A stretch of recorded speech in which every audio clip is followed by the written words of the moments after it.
Hello दोस्तों। आज के बाद आप ये नहीं कहोगे कि केटीजी का क्वेश्चन नहीं लग रहा। आपको बहुत बेहतरीन कॉन्सेप्ट बताया जाएगा इस वीडियो के अंदर। वीडियो के अंत तक ज़रूर बने रहें। वीडियो लंबी हो सकती है, लेकिन आज के बाद आप ये नहीं कहोगे कि केटीजी का क्वेश्चन मेरे से नहीं लग रहा। आप अगर air force, navy, Indian coast guard की तैयारी कर रहे हैं तो इस वीडियो को देखना और उसके बाद में आप देखना कि केटीजी से आपका क्वेश्चन लगता है या नहीं लगता। ऐसा पढ़ा देंगे हर टॉपिक से। जितने भी क्वेश्चन बनते हैं हर क्वेश्चन के ऊपर डिस्कशन होगा। आप वीडियो देखने के बाद में कमेंट जरूर करना, क्योंकि वीडियो बहुत अच्छी होने वाली है। आप वीडियो को ज़रूर देखना, एक बार एक टॉपिक की वीडियो ज़रूर देखना और फिर आपको देखना क्या इम्प्रूवमेंट आता है। Thank you. शुरू करते हैं। सबसे पहले हम बात करने वाले हैं आज काइनेटिक थ्योरी ऑफ गैसेस। तो उसके कॉन्सेप्ट से पहले हम उसका बेसिक पढ़ेंगे थोड़ा सा कि ये क्या होता है काइनेटिक थ्योरी ऑफ गैसेस, तभी आपको सब कुछ अच्छे से समझ में आएगा। तो सबसे पहले हम बात करते हैं कि काइनेटिक थ्योरी ऑफ गैसेस। इस पेज के ऊपर कर लेते हैं थोड़ा बेसिक, फिर हम नोट्स की तरह पढ़ते हुए चलेंगे। KTG, kinetic theory of gases. ठीक है, काइनेटिक थ्योरी ऑफ गैसेस का कॉन्सेप्ट से पहले मैं आपको बेसिक बता देता हूँ थोड़ा। हाँ, सबसे पहले मुझे ये बताता हूँ आपको कि इस पूरे यूनिवर्स में, यानी कि पूरे वर्ल्ड में, यूनिवर्स में जो भी ऑब्जेक्ट है वो मूव करते हैं, वो किसके लॉ को ओबे करते हैं? न्यूटन्स के लॉ को ओबे करते हैं। ठीक है, कोई भी ऑब्जेक्ट आपका मूव कर रहा है, ठीक है, इस पूरे यूनिवर्स में, तो वो किसको ओबे करता है? न्यूटन्स लॉज ऑफ मोशन को ओबे करता है। ठीक है, उसको ओबे करता है। अब मैं आपको एग्जांपल दूं कि मैंने इस पेन को फेंक दिया है। ठीक है, देसी भाषा में समझे तो इस पेन को मैंने फेंक दिया है। तो इस पेन को मैंने फेंका तो आप कहोगे कि न्यूटन का फर्स्ट लॉ कहता है कि अगर कोई बॉडी रेस्ट में है तो वो रेस्ट में रहना चाहती है, अगर कोई बॉडी मोशन में है तो मोशन में रहना चाहती है। तो आप कहोगे इस पेन को मैंने फेंक दिया और ये पेन जो है रेस्ट में आ गया। कैसे आ गया? न्यूटन का फर्स्ट लॉ को तो ओबे नहीं कर रहा। लेकिन आपने न्यूटन के फर्स्ट लॉ की डेफिनेशन अच्छी तरीके से नहीं पढ़ी है। न्यूटन का फर्स्ट लॉ ये कहता है कि अगर किसी बॉडी को, कोई बॉडी रेस्ट में है तो वो रेस्ट में तब तक रहेगी जब तक उसके ऊपर कोई एक्सटर्नल फोर्स ना लगे। अगर कोई बॉडी मोशन में है तो वो तब तक मोशन में रहेगी जब तक उस बॉडी के अंदर कोई एक्सटर्नल फोर्स नहीं लगाया जाए। तो इस पेन को मैंने फेंका था तो आप देखोगे कि इसके अंदर ग्रेविटेशनल फोर्स भी लगेगा जो डाउनवर्ड डायरेक्शन में होगा, इसके अंदर एयर रेजिस्टेंस फोर्स भी लगेगा। ठीक है, दोनों फोर्स लगेंगे, इसलिए ये पेन रुक जाता है। अगर अदरवाइज ये दो फोर्स नहीं लगेंगे तो ये पेन मूव ही करता रहेगा न्यूटन के अकॉर्डिंग। इसी तरीके से हमारे पास जो गैस के मॉलिक्यूल्स होते हैं उनके लिए हमारे पास अलग से थ्योरी बनाई गई। मान लीजिए मैंने आपके पास यहाँ पर गैस का मॉलिक्यूल है, इसको मैंने एयर के अंदर छोड़ दिया तो ये ऊपर की ओर मूव करेगा। ठीक है, इसी तरीके से हमारे पास ये केटीजी यानी काइनेटिक थ्योरी ऑफ गैसेस का कॉन्सेप्ट दिया गया जो कि गैस मॉलिक्यूल्स के ऊपर है। इसको किसने दिया? पहला क्वेश्चन तो यही बन जाता है कि इसको मैक्सवेल ने दिया था। किसने दिया था? मैक्सवेल ने दिया था। फर्स्ट क्वेश्चन तो यही बन गया। ठीक है, इसके बारे में अब हम आगे डिस्कस करते हैं। ठीक है, सबसे पहले मैं आपको बात करना चाहता हूं कि ऑब्जेक्ट मूव करता है पूरी यूनिवर्स में जब तो वो न्यूटन का गैस का लॉ फॉलो करता है। ठीक उसी प्रकार गैस के पार्टिकल जब भी मूव करते हैं तो केटीजी का पालन करते हैं, केटीजी का रूल का फॉलो करते हैं। ठीक है, वो कैसे करते हैं? मैक्सवेल ने ये लॉ को दिया था। ठीक है, valid for only gas only. ठीक है, केटीजी है वो गैस के लिए ही वैलिड होगा ओनली। ठीक है, इसके पोस्टुलेट्स की बात करते हैं हम लोग। सबसे पहले हम इसके पोस्टुलेट्स की बात करते हैं। अच्छा, आपको पता है कि पोस्टुलेट्स क्या होते हैं? सबसे पहले मैं आपको बता दूं पोस्टुलेट्स क्या होते हैं। पोस्टुलेट्स कोई प्रूफ नहीं होता, ये सही भी हो सकते हैं और ये गलत भी हो सकते हैं। ठीक है, पोस्टुलेट्स का मतलब होता है कल्पना। ये कल्पना की गई है कि ये ऐसा ऐसा होता है काइनेटिक थ्योरी ऑफ गैसेस के अंदर। इसका कोई प्रूफ नहीं है हमारे पास फिजिक्स के अंदर। ठीक है, अगर हमारे पास कोई रूल होता है या कोई लॉ होता है उसका हमारे पास क्या होता है? प्रूफ होता है। ठीक है, पोस्टुलेट्स का मतलब हमारे पास, हमें ये नहीं पता ये सही भी है या गलत है, लेकिन हमें इसको सही मानकर चलते हैं और इसी तरीके से इस चैप्टर को पूरा पढ़ते हैं। ठीक है, तो सबसे पहले हम बात करते हैं काइनेटिक थ्योरी के पोस्टुलेट्स की। एक और क्वेश्चन कराया जाएगा आपको पूरे कॉन्सेप्ट के अंदर, बहुत अच्छे से आपको समझाया जाएगा फिजिक्स। आप आज के बाद में नहीं कहोगे कि फिजिक्स नहीं आता। केटीजी, आप एक टॉपिक पढ़ के देखिए कि कैसे पढ़ाया जाता है। एक टॉपिक के ऊपर जितने भी क्वेश्चन बनते हैं आपके एयरफोर्स एग्जाम के अंदर, नेवी के एग्जाम के अंदर, इंडियन कोस्ट गार्ड के एग्जाम के अंदर, सभी क्वेश्चंस का कॉन्सेप्ट यहाँ पर दिया जाएगा। तो चलिए सबसे पहले बात करते हैं पोस्टुलेट्स की बात करते हैं। तो पोस्टुलेट्स ऑफ उसकी बात करते हैं पोस्टुलेट्स ऑफ केटीजी। ठीक है, सबसे पहले हेडिंग डालोगे, आप भी लोग भी नोट्स बनाएंगे ताकि आपको रिवीजन करते हुए दिक्कत ना आए। ठीक है, postulates of KTG. Postulates of KTG, यानी कि postulates of kinetic theory of gases. ठीक है, इसके पोस्टुलेट्स की बात करते हैं तो ये पोस्टुलेट्स किसने दिए थे? मैक्सवेल ने दिए थे। इसका सबसे पहला पोस्टुलेट ये आता है कि इसके अंदर हमारे पास बताया गया था कि shape of molecule is always spherical. मैंने आपको बताया था कि ये पोस्टुलेट्स प्रूफ्स नहीं है, लेकिन अब हम इनको सही मानकर इस चैप्टर को आगे पढ़ते हैं। तो सबसे पहले पोस्टुलेट हमारे पास क्या दिया था कि shape of molecule is spherical. ठीक है, ये आपके एग्जाम के लिए इंपॉर्टेंट भी नहीं है, ठीक है, लेकिन आप ये पॉइंट ध्यान रखेंगे कि स्पेरिकल शेप माना गया है गैस के मॉलिक्यूल का। तो सेकंड जो पॉइंट आता है आपके पास, वो सेकंड पॉइंट यह आता है कि आपके पास कि intermolecular forces will be zero, there will be only K E. देखिए मैं आपको समझाता हूं कैसा कॉन्सेप्ट है इंटरमोलिकुलर। ठीक है, intermolecular force will be zero. ठीक है, गैसेस के अंदर इंटरमोलिकुलर फोर्स होता है वो आपका जीरो होता है। देखिए कैसे कि आपके पास सॉलिड की बात करते हैं तो हमारे पास पार्टिकल पास पास में होते हैं, इसलिए उनके बीच में इंटरमोलिकुलर फोर्सेस होता है वो स्ट्रॉन्ग होता है। ठीक है, इसी तरीके से हम लिक्विड के अंदर आते हैं तो हमारे पार्टिकल्स थोड़े थोड़े दूर हो जाते हैं, इसलिए उनके अंदर इंटरमोलिकुलर फोर्सेस क्या होता है? वीक होता है। ठीक है, इसी तरीके से गैस की बात करेंगे तो उनके अंदर नेग्लिजिबल होता है, जीरो ही माना जाता है। ठीक है, तो सेकंड पॉइंट आपके पास क्या आया? Intermolecular forces will be zero. ठीक है, अब मैं बात करता हूं कि इसके अंदर जो हम नॉर्मल टेम्परेचर के ऊपर बात करें तो इस काइनेटिक एनर्जी थ्योरी के अंदर सिर्फ हमारे पास के ही होती है, काइनेटिक एनर्जी होती है। ठीक है, इसके ऊपर मैं 2 क्वेश्चन कराऊंगा आपके पास, दोनों क्वेश्चन के अंदर बताऊंगा कि ये क्या कॉन्सेप्ट है, आपको बहुत अच्छी तरीके से समझ में आएगा। तो किस आगे वीडियो के अंदर बने रहें। पहले मैं आपके पास 4 से 5 पॉइंट बताऊंगा, उसके ऊपर आपको बताऊंगा कि क्वेश्चन कैसे बनेंगे। पॉइंट नंबर 3 आपका कि volume of a molecule negligible compare to volume of gas. ठीक है, ये आपका इंपॉर्टेंट पॉइंट नहीं है। तो हम नेक्स्ट पॉइंट की बात करते हैं, जो हमारा इंपॉर्टेंट पॉइंट है उसके ऊपर बात करते हैं। Motion of gas molecule is random. ठीक है, जो मोशन होता है गैस मॉलिक्यूल का वो रैंडम होता है। ये हमारे पास थ्योरी के अंदर है कि motion of gas molecule is random. ठीक है, मॉलिक्यूल्स इज रैंडम। ठीक है, आप कहोगे यहां से तो क्वेश्चन नहीं आएगा डायरेक्ट, तो इसके अंदर क्वेश्चन यहां से एक बनेगा। ऐसे पढ़ोगे तो ही मजा आएगा आपको और तभी आप एग्जाम को क्वालिफाई कर पाओगे, कोई भी एग्जाम हो। आपने कहा motion of molecule is random. ठीक है, तो वो क्या होता है उसके अंदर? एंड कोलिजन होता है। जब भी हम रैंडम होता है तो कंटेनर हो कोई भी हो उसके अंदर कोलिजन होगा।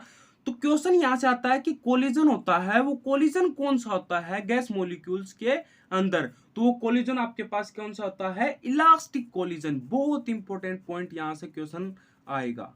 ठीक है, इलास्टिक कोलिजन। आपके पास मैंने 2 पॉइंट अभी तक इंपॉर्टेंट बताए हैं, आप अपने नोट्स में लिख लेना कि सबसे पहला पॉइंट था कि पोस्टुलेट्स किसने दिए? मैक्सवेल ने दिए। ठीक है, ये तो आपके नेग्लिजिबल है, इस यहाँ से क्वेश्चन नहीं बनेगा, लेकिन आप इनको ध्यान रखेंगे कि स्पेरिकल होता है, इंटरमोलिकुलर फोर्सेस जीरो होता है। सेकंड पॉइंट हमारे पास इंपॉर्टेंट यही था कि कोलिजन कौन सा होता है? इनके अंदर इलास्टिक कोलिजन होता है।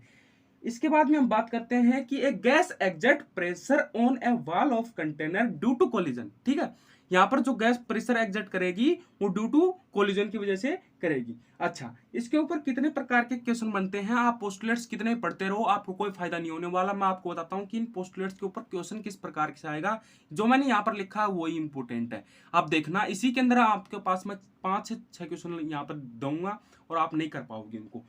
एयरफोर्स हमेशा लैंग्वेज को घुमाता है। देखिए कैसे, सबसे पहले क्वेश्चन आपको दे दिया, मान लीजिए पहला क्वेश्चन आपको पास दे दिया कि ये दे दिया इन ए गैस मॉलिक्यूल। ठीक है, at a particular temperature, at a particular temperature. ठीक है, पर्टिकुलर टेम्परेचर की बात हो रही है इन ए गैस मॉलिक्यूल। ठीक है, इन a gas molecule, gas molecule के अंदर बात की जाए तो यहां पर हमारे पास ऑप्शन दिए जाते हैं देयर आर। ठीक है, इस प्रकार से आपके पास क्वेश्चन आता है और ये एयरफोर्स के अंदर आया हुआ है 2019 के अंदर। तो इसका पहला ऑप्शन क्या था?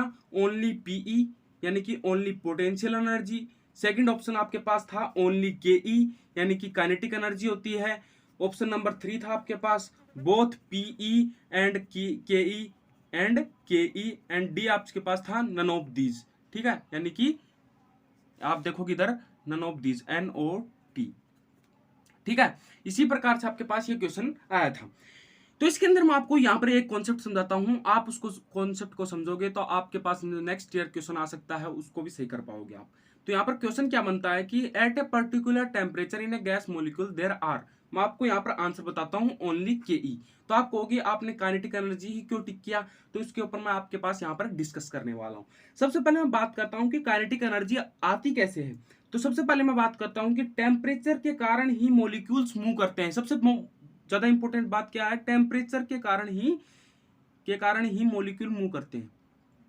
ठीक है, मॉलिक्यूल जो है वो आपके मूव करते हैं।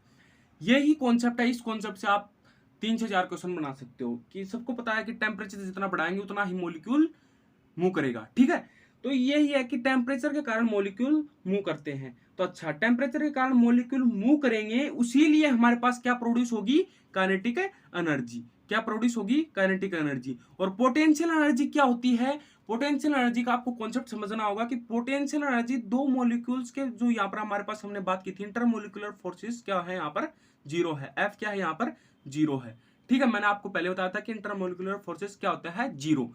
किसके अंदर, गैसेस के अंदर। तो यहां से ये क्वेश्चन बन गया कि यहाँ पर पीई जीरो होगी, क्योंकि यहाँ पर फोर्स जीरो है तो पोटेंशियल एनर्जी भी जीरो होगी। यही कॉन्सेप्ट था आपके पास कि जो पोटेंशियल एनर्जी हमेशा फोर्स के कारण ही आती है। ठीक है, आपको पता होना चाहिए बात, पोटेंशियल एनर्जी होती है वो हमेशा फोर्स के कारण आती है। काइनेटिक एनर्जी यहाँ पर टेम्परेचर के कारण आएगी, यानी कि मोशन के कारण आती है काइनेटिक एनर्जी हमेशा। ठीक है, ये आपको पता होगा। तो यहाँ पर टेम्परेचर के कारण, टेम्परेचर दे रखा है पर्टिकुलर टेम्परेचर, यानी कुछ तो टेम्परेचर होगा, इसलिए यहाँ पर के ही होगा, यानी कि काइनेटिक एनर्जी ही होगी ओनली।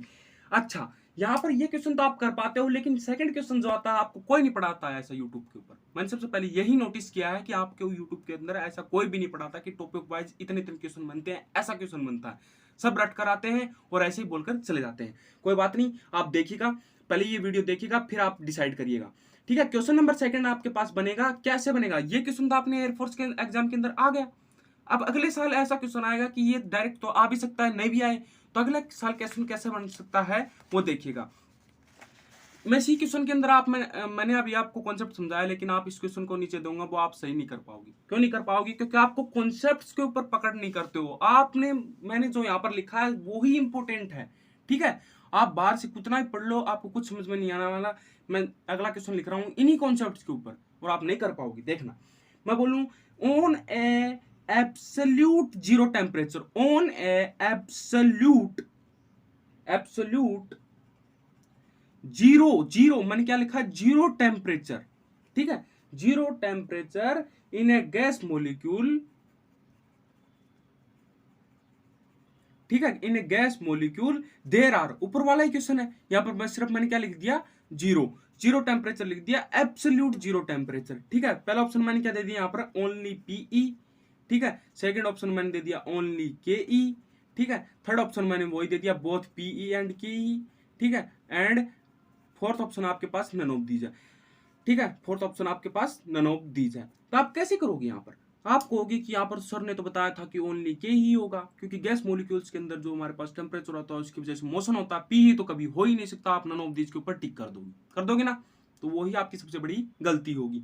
आप कहोगे टेम्परेचर तो है नहीं, तो इसलिए के ही भी प्रेजेंट नहीं होगी। आप कहोगे कि फोर्स तो है ही नहीं, इसलिए पीई भी प्रेजेंट नहीं होगी। अरे मूर्ख इंसान, आपको यह पता होना चाहिए कि जो हमारे पास दो, मैंने अभी बात करी थी, गैस मॉलिक्यूल्स होते हैं वो हमारे पास दूर दूर हो जाते हैं, इसलिए हमारा फोर्स जीरो हो जाता है। क्यों होते हैं वो दूर दूर, क्योंकि हमारे पास टेम्परेचर ज्यादा होता है, इसलिए वो एक्सपेंड ज्यादा करता है गैस को, इसलिए वो दूर दूर हो जाते हैं और हमारा फोर्स क्या होता है, जीरो हो जाता है। लेकिन जब हमारे पास टेम्परेचर ही जीरो हो गया तो ये मॉलिक्यूल्स पास रहेंगे और यहाँ पर एक फोर्स जनरेट होगा, और वो फोर्स जनरेट होगा तो यहाँ पर सिर्फ ओनली पी ही जनरेट होगी, यानी कि पोटेंशियल एनर्जी ही आएगी। और टेम्परेचर जीरो होगी तो यहाँ पर के ही प्रोड्यूस ही नहीं हो सकती, क्योंकि मोशन ही नहीं होगा अगर टेम्परेचर जीरो है तो। यानी कि टेम्परेचर जरूरी है, यानी कि मोशन ऑफ मॉलिक्यूल्स के लिए। सबसे इंपॉर्टेंट पॉइंट यही था। चलिए हम आगे बात करते हैं एक क्वेश्चन की और, व्हेन ए मॉलिक्यूल्स, आगे बात करते हैं, थोड़ा सा आगे चलते हैं, पेज को टर्न आउट करते हैं। आप देख पा रहे होंगे कि मैंने एक क्वेश्चन और लिखना चाहता हूं मैं आपके पास स्क्रीन के ऊपर, ताकि आपको अच्छे से कॉन्सेप्ट समझ में आए। आपका कोई भी कॉन्सेप्ट नहीं छोड़ा जाएगा, आप विश्वास कीजिए। ठीक है, आप कोई भी बुक का क्वेश्चन लगवाएगा, आर्यन हो, ल्यूसेंट हो, कोई भी हो, एयरफोर्स नेवी, मैं तो कहता हूँ पाथफाइंडर के क्वेश्चन भी लगाना, वहां पर भी आपको कोई दिक्कत आने वाली नहीं है। तो सबसे पहले मैं बात करता हूँ, लिमिटेड पढ़ाएंगे और पॉइंट टू पॉइंट पढ़ाएंगे और एग्जाम के अंदर डायरेक्ट आएगा हमारे नोट्स से क्वेश्चन, इतना हम प्रॉमिस करते हैं आपसे, क्योंकि हमारे एक टॉपिक के अंदर जितने क्वेश्चन बनते हैं सारे क्वेश्चन यहाँ पर नोट डाउन कराएंगे और अच्छे से उनको समझाया जाएगा। क्वेश्चन नंबर 3 की बात की जाए, मैं बोलूँ कि व्हेन मॉलिक्यूल्स कोलाइड, ठीक है, व्हेन मॉलिक्यूल्स कोलाइड, यहाँ से पोस्टुलेट से मैं इतने क्वेश्चन बना रहा हूँ, आप देख पा रहे होंगे। When molecules collides each other, यानी कि मॉलिक्यूल्स हैं वो ईच अदर से कोलाइड हो गए, यानी कि collide each other, then average K E, then average K ई यानी एवरेज काइनेटिक एनर्जी, ठीक है। अब मैं कहूंगा आपके पास इंक्रीज, इंक्रीज, सेकंड डिक्रीज, ठीक है, third remain constant, remain constant, और फोर्थ आपके पास है नन ऑफ दीज, एनओटी, ठीक है। तो यहां पर आप क्या कहोगे, इंक्रीज डिक्रीज सर ने तो पढ़ाया ही नहीं, तो मैं आपको यहाँ पर एक इंपॉर्टेंट पॉइंट लिखवाता हूँ, IAF इंडियन एयरफोर्स के अंदर डायरेक्ट आपको रसगुल्ला रखा हुआ मिलेगा ये कॉन्सेप्ट का। तो यहाँ पर आप क्या देखोगे कि सबसे पहले मैं आपको बता देता हूँ कि कोलाइड्स के दौरान यानी कि कोलिजन के दौरान, ठीक है, कोलिजन के दौरान आप इनको नोट के अंदर लिखना है, कोलिजन के दौरान, हिंदी इंग्लिश मिक्स करके नोट्स बनाओ, बहुत अच्छा मजा आएगा। कि कोलिजन के दौरान आपके पास क्या हो जाएगा, सबसे पहला है कि मैं आपको बता देता हूं कि के ई कांस्टेंट रहता है, के ई कांस्टेंट रहेगा गैस के केटीजी के अंदर, के ई कांस्टेंट रहेगा कोलिजन के दौरान, और पी भी आपका कांस्टेंट रहेगा, पी मतलब मोमेंटम। दो पॉइंट है, दोनों पॉइंट से दो क्वेश्चन जहरीले। एयरफोर्स का एग्जाम आपने अभी तक पेपर देखा हुआ नहीं है, अगर आप फ्रेशर स्टूडेंट हैं तो हमारे चैनल पर जाकर क्वेश्चंस को देखेगा। न्यूमेरिकल आपके पास बहुत कम आता है, लेकिन कॉन्सेप्चुअल बेस्ड क्वेश्चन डायरेक्ट आपको रखे हुए मिलते हैं। 25 में से आपको 21 to 22 कंसेप्चुअल क्वेश्चन मिलेंगे डायरेक्ट, हम आपको पढ़ाएंगे, वहां से आप नोटिस करना और previous year paper question paper को उठाना। अगर इस कॉन्सेप्ट से बाहर अगर आपको कोई भी क्वेश्चन मिल जाए तो हम यहाँ पर हमारे चैनल को रिपोर्ट करना, ठीक है। सबसे पहले ये आपको बता दिया कि कोलिजन के दौरान के ई कांस्टेंट रहेगा, मोमेंटम कांस्टेंट रहेगा। दो चीजें आपको अपने दिमाग के अंदर बैठा लेनी है, ठीक है, अपने दिल दिमाग खून सब के अंदर ये चीजें बैठा लेनी कि कोलिजन के दौरान के ई कांस्टेंट, मोमेंटम कांस्टेंट, ठीक है। अगर हमारे पास टेम्परेचर कुछ भी दे रखा है, यानी कि कोई भी temperature at a particular temperature, तो हमारे पास के ई आती गैस मॉलिक्यूल्स के अंदर। अगर हमारे पास 0 टेम्परेचर दे दिया तो मोमेंट ही नहीं होगा, तो के ई तो कैंसिल आउट हो जाएगा, मोमेंट ही नहीं होगा तो गैस मॉलिक्यूल्स पास पास रहेंगे तो फोर्स जनरेट होगा, इसलिए हमारे पास क्या हो जाएगी, पोटेंशियल एनर्जी। तो वो पीछे वाले क्वेश्चन करा दिए थे। अब हम बात करते हैं नेक्स्ट टॉपिक, इसको आप पोस्टुलेट्स उठा लेना केटीजी के, इससे बाहर अगर आपको कोई भी क्वेश्चन मिले तो आप चैनल को रिपोर्ट जरूर करना। अगर आपको डिफेंस की कोई भी बुक उठा लेना, पाथफाइंडर भी, ठीक है। सबसे इंपॉर्टेंट पॉइंट्स हैं, पॉइंट टू पॉइंट पढ़ाया जाएगा जो एग्जाम के अंदर आ जाएगा, ठीक है। बकवास नहीं पढ़ाई जाएगी कि पोस्टुलेट्स ये होते हैं, ये होते हैं, ये होते हैं, आपको 2 पेज भरा दिया और उसमें से क्वेश्चन पेपर के अंदर आया आपको समझ में नहीं आया। जैसे कि मैंने पीछे पूछा, at 0 temperature which present only K P, आपकी तो वो हवा वहां पर निकल जाएगी, क्योंकि हमारे साथ भी ऐसा ही होता था जब हम एयरफोर्स की तैयारी करते थे, ठीक है। हमने अच्छा मार्क्स स्कोर किया, 58 मार्क्स, आप देख सकते हैं हमारे चैनल पर रिजल्ट, ठीक है, स्पेशल वीडियो बनाई गई है, कोई बात नहीं। चलो आगे चलते हैं, आइडियल गैस इक्वेशन की बात करते हैं बाद में, पहले हम बात करेंगे कि आइडियल गैस क्या होती है, ठीक है। यहाँ से क्वेश्चन आया था एक डायरेक्ट, वो भी मैं आपको दिखाऊंगा एयरफोर्स के अंदर कैसा आया था, ठीक है। आपको यहाँ पर भ्रम नहीं मचाया जा रहा, आप पहले एक वीडियो देखेंगे और उसके बाद में देखेंगे कि आपके पास क्वेश्चन लग रहे हैं, वही टीचर आपके लिए बेस्ट है। ये चैनल की बात नहीं कर रहा मैं आपसे, ठीक है। आप जहां पर पढ़ोगे आपको सेटिस्फेक्शन मिलेगा। अगर आप किसी भी कंपटीशन की तैयारी कर रहे हो तो उस कंपटीशन की बुक उठाएंगे और जहां से आपने पढ़ा है उससे आप क्वेश्चंस लगाएंगे। अगर आपके 95% क्वेश्चंस लग रहे हैं तो ही वो टीचर आपके लिए बेनिफिशियल है, ठीक है। तो हम बात करते हैं आइडियल गैस की, ठीक है। आइडियल गैस क्या होती है, मैं सबसे पहले बता दूं कि आपके पास हमारे पास जो गैसेस होती हैं, मान लीजिए हाइड्रोजन होती है, ऑक्सीजन होती है, आर्गन होती है, बहुत सारी गैसेस होती हैं, ठीक है। तो ये अलग अलग बिहेव करती हैं, ठीक है, अलग अलग बिहेव करती हैं हर जगह, ठीक है। इसलिए इनको आइडियल गैस के अंदर कन्वर्ट कर और इनका सेम स्ट्रक्चर यानी कि सेम रूल फॉलो करवाया जाता है, इसलिए हमारे पास आइडियल गैस बोला जाता है। कि आइडियल गैस कैसे होगा, अगर ये मान लीजिए तो आपके पास ये डायरेक्ट क्वेश्चन आएगा, at normal temperature and pressure, definition लिखाई जाए तो आप लिखेंगे at normal temperature and pressure characteristics of all gases are different but high temperature and low pressure bracket में लो डेंसिटी लिखेंगे characteristics of all gases are same this gas is known as ideal gas. मतलब कि हमारे पास कोई real gas है, ठीक है, real gas है, उसको आइडियल गैस में कैसे कन्वर्ट करते हैं। तो आपको सबसे पहले क्या करना पड़ेगा, उसके लिए हाई टेम्परेचर करना पड़ेगा और लो प्रेशर करना पड़ेगा। At high temperature and low pressure real gas behaves like an ideal gas. यही क्वेश्चन आपके पास एयरफोर्स एग्जाम के अंदर आया था। आप देख सकते हैं 2020 के अंदर नवंबर के अंदर 4th डेट को फर्स्ट शिफ्ट के अंदर यह क्वेश्चन आपको रखा हुआ मिला था, वहां पर high temperature and low pressure. Date to date बता देंगे आपको क्वेश्चन कहां पर था, कौन सी शिफ्ट में क्या क्वेश्चन आया था। तो आप देखिएगा कि रियल गैस आपके पास क्वेश्चन था। मैं आपको बताता हूं सबसे पहले कि ए रियल गैस क्वेश्चन इस तरीके से था कि ए रियल गैस, आप अपनी नोटबुक में ये क्वेश्चंस लिखेंगे तभी आपको मजा आएगा जब आप क्वेश्चन पेपर देख के आओगे वहां पर और आकर देखोगे कि ये तो मेरी नोटबुक से ही डायरेक्ट क्वेश्चन आए हैं। एन आइडियल गैस, ठीक है, गैस एट, ये क्वेश्चन था आपके पास। और वहां पर ऑप्शन दिए गए थे, ए ऑप्शन दिया गया था high pressure and low temperature, second option दिया गया था low pressure and high temperature, third option था आपके पास high pressure and high temperature, और फोर्थ ऑप्शन था आपके पास low pressure and high temperature. तो आपके पास कौन सा ऑप्शन सही होगा, low pressure and high temperature पर रियल गैस है वो आइडियल गैस की तरह बिहेव करती है। यही आपका मेन पॉइंट था इसके अंदर। मैं आपको बता दूं कि हाई टेम्परेचर पर लो प्रेशर पर सेम बिहेव करेंगी, ठीक है। ये जो ऊपर लिखा था मैंने हाइड्रोजन ऑक्सीजन आर्गन, ये अपना जो नेचर है वो सेम बिहेव करेंगी आइडियल गैस के ऊपर। यानी कि अगर इनडायरेक्ट बोला जाए तो high temperature and low pressure पर ये जो गैसेज हैं वो अपना सेम बिहेव करेंगे। ये आपके पास पॉइंट था। इसके ऊपर क्वेश्चन किस प्रकार से बनता है, एक क्वेश्चन है, मैं आपको यहाँ पर ये और लिख देता हूँ, इंपॉर्टेंट है ये क्वेश्चन, तो आपके पास आ चुका, ये क्वेश्चन भी आ सकता है कि डेंसिटी क्या रहेगी, तो आपके पास बोलोगे लो डेंसिटी होनी चाहिए, लो डेंसिटी, वेरी इंपॉर्टेंट। इस रसगुल्ले को अपने खा जाओ, ठीक है, इस रसगुल्ले को अपने नोट्स में लिख लो और खा जाओ। उसके बाद में हम बात करते हैं कि इसके ऊपर क्वेश्चन किस प्रकार से आता है। तो मैं आपके पास बोलूं, एक क्वेश्चन देना चाहता हूं मैं आप सभी को कि PV equal to NRT is applicable for, यह क्वेश्चन आपके पास एयरफोर्स एग्जाम के अंदर आएगा, अभी नहीं तो अगली बार आएगा, ये क्वेश्चन जरूर आएगा। ये क्वेश्चन ऐसा है कि PV इक्वल टू NRT, बिल्कुल बेसिक क्वेश्चन है, आप समझ पा रहे होंगे तो बिल्कुल सही आंसर देंगे। PV equal to NRT is applicable for, ठीक है, फॉर ऑप्शन दे दिया मैंने, यानी कि नीचे ऑप्शन दूंगा आपको पास, all values of temperature and pressure, ठीक है, all values of temperature and pressure, ठीक है, प्रेशर। आपके पास सेकंड ऑप्शन मैंने दिया कि high temperature and low pressure, ठीक है, लो प्रेशर।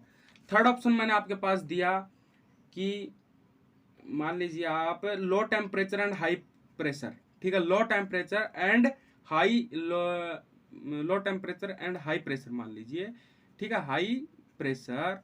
और फोर्थ ऑप्शन मान लीजिए low temperature and low pressure, दोनों ही लो दे दिया मैंने, ठीक है। तो आप कहोगे कि ये कब बिहेव करेगा, अरे मैं बोल रहा हूं मूरा कितनी देर से कि आइडियल गैस के अंदर ही ये इक्वेशन होती है, वो एप्लीकेबल होती है, क्योंकि आइडियल गैस के अंदर ही जो सारी गैसेज होती हैं वो सेम बिहेव करती हैं। तो सेम बिहेव करती है मतलब high temperature and low pressure की बात कर रहा है, तो सेकंड ऑप्शन आपके पास करेक्ट होगा। जब भी आइडियल गैस होगी उसी के लिए ये PV equal to NRT applicable होगी। और इतनी देर से आपको कॉन्सेप्ट समझ में आ गया होगा कि आइडियल गैस क्या होती है, ठीक है। आपको ऐसे बसड़ मचा देते हैं कि आइडियल गैस, रियल गैस, आपको यही नहीं पता होता कि आइडियल गैस होती क्या है एक्चुअली, और वहीं से आपका क्वेश्चन बनता है डिफेंस के अंदर। मैं आपको बता रहा हूँ बार बार में न्यूमेरिकल पोर्शन बहुत कम आता है, 2 से 3 4 क्वेश्चन मैक्सिमम आपके पास बेसिक क्वेश्चन उठेंगे और न्यूमेरिकल्स भी यहाँ पर कराए जाएंगे। जो भी न्यूमेरिकल आपके पास पेपर के अंदर आएगा वो सभी कराए जाएंगे। उसके बाद में हमारे पास जो था B high temperature and low pressure. अगली क्लास में हम बात करने वाले हैं आइडियल गैस इक्वेशन की, जो कि बहुत इंपॉर्टेंट होने वाली है। उसके अंदर भी जितने क्वेश्चन बनेंगे वो सारे क्वेश्चंस डिस्कस किए जाएंगे। Thank you for watching this video. अगर आपको वीडियो अच्छी लगी हो तो वीडियो को लाइक एंड चैनल को सब्सक्राइब जरूर करेंगे, क्योंकि आपकी सपोर्ट की बहुत ज़रूरत है। हम आपको बहुत बेहतरीन नोट्स बनवाएंगे और आप कोई भी बुक उठा लेना और कोई भी एग्जाम दे लेना डिफेंस का। इससे बार अगर आपको कोई फिजिक्स के अंदर कॉन्सेप्ट मिल जाए तो हमारे चैनल को रिपोर्ट जरूर करना, ताकि इस चैनल को बंद किया जा सके। आपके पास हमारे पास मोटिवेशन है डिफेंस का, आप देखना इस क्वेश्चंस को, केटीजी का क्वेश्चन आपके पास पढ़ाया जाएगा। एक चैप्टर आप बिल्कुल बेसिक से पढ़ के देखिए हमारे विश्वास के ऊपर, और फिर कोई भी बुक उठाना और कोई भी टीचर से पढ़कर देखना कि आपको यहाँ पर क्या कंटेंट मिल रहा है और वहां पर क्या कंटेंट मिल रहा है, तभी आपको पता चलेगा। बड़े बड़े चैनल पर बड़ी बड़ी बात की जाती है और उनको क्या पता है। मैं आपको बता देता हूँ कि जो टीचर्स आते हैं रट कर आते हैं, पता ही नहीं ideal gas, low temperature, high temperature, ऐसे ही बकी जाते हैं, पता ही नहीं उनको कुछ क्या होता है। रट कर आते हैं, सेम डेफिनेशन चिपका देते हैं बोर्ड के ऊपर। क्या फायदा फिर उस चीज को पढ़कर? आप जब तक डीपली नहीं पढ़ोगे ना, आपके कॉन्सेप्ट्स क्लियर नहीं होंगे और आपसे क्वेश्चन सही नहीं होंगे। डायरेक्ट क्वेश्चन आ गया तो वो सही कर दोगे। इसी तरीके से मैं आपको एक क्वेश्चन बताता रहूंगा, आप देखना, नेक्स्ट वीडियो को जरूर देखना। Thank you.